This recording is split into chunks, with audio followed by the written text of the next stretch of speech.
Good day, Sir Howard. Today I'd like to share with you the 10 cognitive plan of actions that I have made as a final requirement in cognitive psychology class. The first plan is I will rediscipline myself for spending time at least 1 hour per day to read book. I realized that the allotted time for reading books was frequently missed due to get distracted by social media. From topic on intelligence, I got reminded that my intelligence is my responsibility. I need to challenge my mind not only with something that is entertaining, but not improve my intelligence. Lecture on selective attention convinces me that attention is in my control. In other words, I am the one who have to decide what I need to pay attention to and what I need to ignore because paying attention leads me to good memory. I'm sure that books are the window to see the world, and reading books will broaden my perspective and horizon to see life and everything in it. It is good for me to create an intellectually stimulating activity as a self-improvement, to increase my knowledge, to better direct my ability to focus and eliminate distraction, particularly doom scrolling on social media. Reading book is a simple way to improve my cognition through which it can be simultaneously improving my mental health. For the second plan is I will keep doing daily journal or personal reflection. It's been quite long I became a repressive person, which is negatively affecting my mind, my feelings, and even my mental health. I couldn't able to express feelings and emotions, especially anger, and I just stayed silent and felt helpless. From the session history of cognitive psychology, particularly about thinking, I got inspired that thinking patterns affect our feelings and influence our behaviors. While on topic of attention, I learned about the importance of practicing mindfulness, which particularly relates to paying attention to what is in the present moment without judgment. I realized that my behaviors are strongly influenced by the way I think and I feel. Doing daily journal will make me more mindful towards my feelings or my emotions and be helpful for me to maintain healthy cognition. When expressing my feelings and emotions, I don't need to censor anything and just let them be as they are. Through journaling, I can really be myself as the way I am. Even during journaling, I often get insights to solve my problems because doing journal is at the same time doing personal reflection on why I feel this way and what I have to do next. The plan number 3, I will foster positive thinking and behaviors. I feel so bad because within this year, I found myself just get drowned into negativities and I feel like I lose myself. At attention lecture, there is an inspirational thought saying, what you pay attention to shapes the quality of your psyche. It is applicable on both positivity and negativity as well. On memory discussion, Sir Howard so many times emphasized the importance of rehearsal or repetition.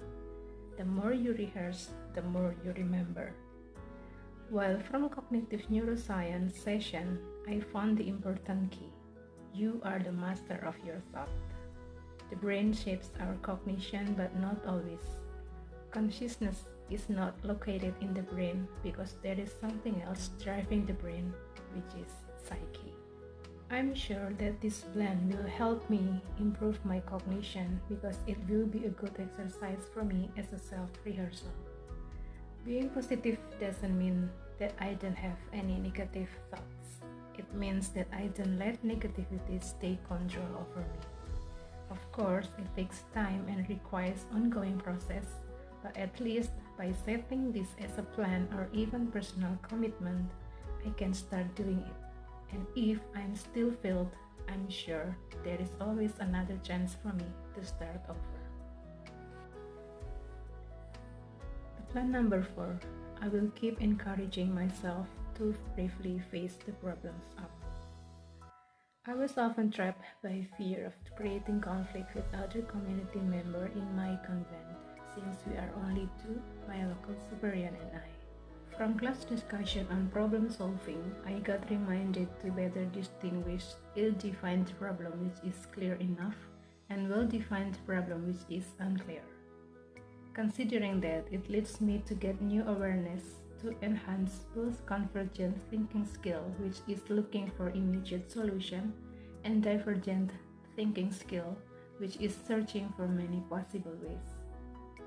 From decision-making topic, I learned about maximize pattern, which means I need to collect all options and choose the best one, as well as apply the principle of subjective expected utility theory, which means to maximize pleasure and minimize pain. The ability to identify my problems as ill-defined problem or well-defined problem either would be helpful much for me to face my problems up and eventually make decisions.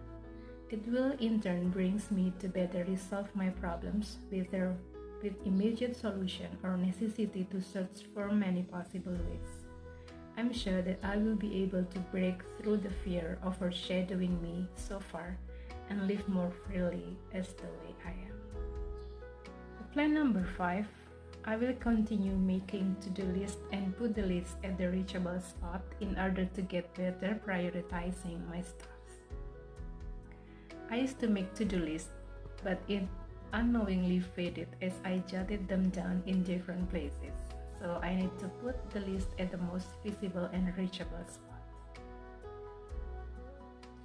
Cognitive neuroscience inspired me on how thinking processes are connected to biological elements of the body.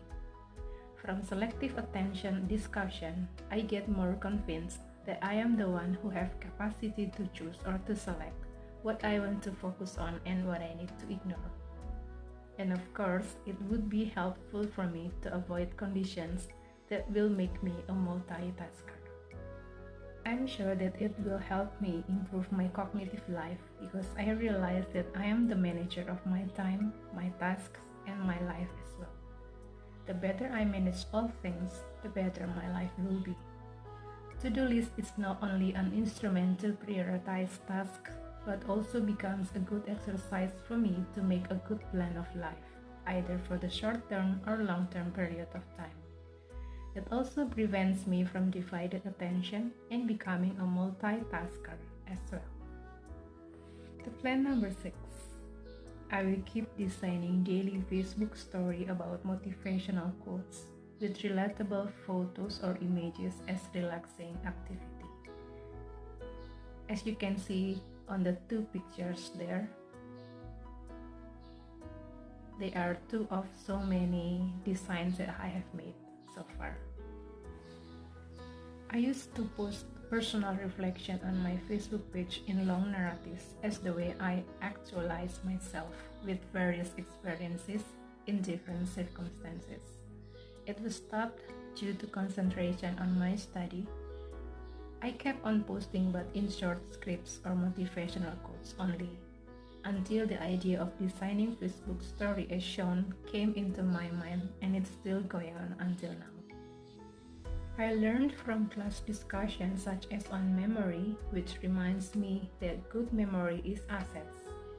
Related to mental health, I get inspired that mental health heavily depends on cognition, and good cognition leads me to healthy emotions and actions. In this case, I personally experienced that a short quote put together with a relatable photo apparently seems to be more memorable, especially when the photo I put in there enables me to retrieve past information and experience stored in my mind. At the same time, I aim this activity to keep myself motivated, no matter how challenging the situation I am in are. Designing this truly takes time and requires patience, but mostly I feel so relieved due to be able to release negative emotions so that the capacity of those negative emotions go lowered, affecting my daily life as well as taking control over me. However, I thank God because it surprisingly makes other people viewing my Facebook story get inspired to go through their life and face their own problems. Plan number 7. I will learn visual note-taking as a new type of learning style to develop. I found myself an auditory learner and I'd like to develop visual learning style. Because from class discussion on memory, it is defined as the ability to retrieve past information we stored, and it can make things simple, relatable to my life without reducing the essential of the content. I think it's helpful for me to simplify ideas into picture, not only narratives, to balance the function of the left and right side of the brain. It stimulates my eyes to store what I see and what I take a look at into memory, and hopefully it comes into long-term memory box. I expect of memorizing better, especially when reviewing the lectures. The plan number 8. I will develop SWOT analysis strategy when dealing with high-stakes situations or considering pros and cons in simpler scope of everyday life experience. I tend to be forgetful of SWOT analysis strategy when dealing with big problem. It wasted my physical and mental energy due to negative emotions and feelings that are often not easy to overcome. Problem-solving discussion makes me aware of that this ability to identify obstacles is the most problems, because there is confusion to differentiate problems from the facts of life. Another point I learned from this lesson is the importance of enhancing convergent as well as divergent thinking skill. While from the topic of decision making, I grabbed new knowledge on what classical decision theory and subjective expected utility theory are all about. The difference between high-stake and low-stake decision as well.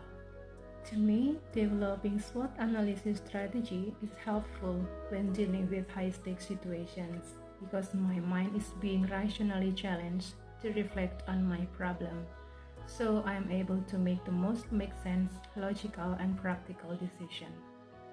Additionally, it stimulates my thought to undergo the steps and collect more data as needed, so that my final decision will not only be based on my emotions or like or dislike feeling. It drives me to clearly decide whether I need to solve the problems with immediate solution or many possible ways either. Furthermore, it would help me to better differentiate problems that need to be solved from the facts of life that need to be accepted. Thus, it most likely will save my energy because the decision I'll take will be more based on rational reasons rather than emotional. The plan number 9. I will continue practicing cognitive therapy like listening to meditative instrumentalia and psychologically healthy songs, take a walk in nature, yoga, reading books, etc. I used to like listening to heartbreak or mellow songs, which actually I did not know that the lyrics were psychologically unhealthy and shaped me to become too sensitive in feelings. From cognitive neuroscience lecture, I get to know that my mind has the ability to convince my brain to get better. On memorization, I grabbed the importance of repetition as the foundation of good memory. While on the attention topic, I learned that practicing mindfulness is worth enhancing to enable me to focus on. I can clearly recall the moment when Sir Howard kept on emphasizing the effect coming to our brain and memory from the lyrics of songs that we are listening to. It plays like repetition, which will fund my memory, and it's applicable for both positive and negative effect. It contributes a lot in my mental health. That's why I need to turn my mind back to the good direction, which will more positively contribute to my cognitive life. Lastly, for the plan number 10, I will stay faithful in prayer life and spiritual exercise like meditation. I had the experience of nearly lose my faith, lose myself, and lose the ability to see myself positively due to external negativities around me that I could not handle. In other words, I found myself mentally unwell. Discussion topic on mental health reminds me that cognitive factors consist of belief and reasoning, wherein relate to what you consider true and how you process information. Here, information includes real-life experiences. Another point is that mental health benefits of religion and spirituality, in which spirituality can protect our mental health. I got inspired by mental health topic, and I know it relates to my cognitive life as well. Cognition does not only refer to academic performance, but also relates to healthy belief and healthy thinking patterns. When I found myself nearly losing myself and my faith, I feel it's truly the most painful experience. I got reminded that my spirituality impacts to my mental health. I discovered that there must be something goes wrong with my cognition. I'm supposed to be more faithful in prayer life when the situations are getting worse, not instead of staying away from God through prayer and meditating God's words, because the Word of God is the best cognitive therapy ever. Well, that's all, sir, that I can share with you. Thank you for listening. It's really a blessing for me to be your student on cognitive psychology class and to learn a lot from you and your lectures. I hope to see you again on the other course or at the other SEM. Once again, thank you and God bless you more.